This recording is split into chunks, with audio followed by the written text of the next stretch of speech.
I've got my muddy 8-iron here, and I'm someone who tends to hit, my mark is like here, centre to toey, and the reason that is because this club is weighted a lot in the toe as well. So what you'll find with modern clubs, if you're using game improvement, is that the centre of gravity of this club, so the sweet spot, isn't always as centred as people think. Sometimes it can be moved a fraction more towards the toe. The other thing to remember as well, if I hit shots basically between these two very dirty dots here, but anywhere on that line between them, the drop off in ball speeds is really, really minimal. It's when I'm below and above it, and that can be centre below and centre above, where you really start to see the drop-offs. So my first question for you is, you might not find you need to. The biggest thing is that you strike the ball in a consistent place.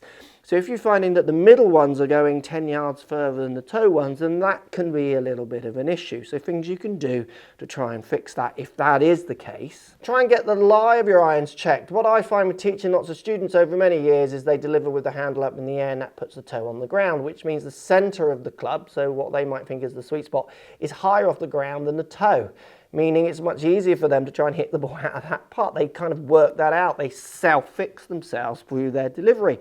So if that is the case, just trying to work out if your club is being delivered flat or not, getting on like a GC quad would measure at that. That's what these dots do.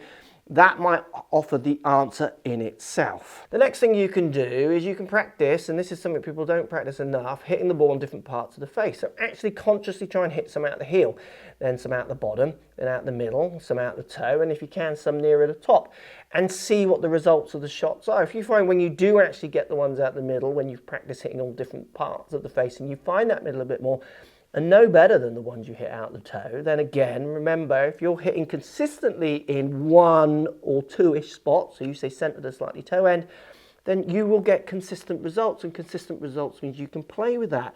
And also remember, subject to the clubs you're using, it's not always the middle that gives you the best results. Anywhere on that kind of fourth groove around up, subject to your groove pattern, is going to give you pretty good shots as long as you're on the grooved area. Certainly middle towards the toe with thicker game improvement irons can actually be quite strong.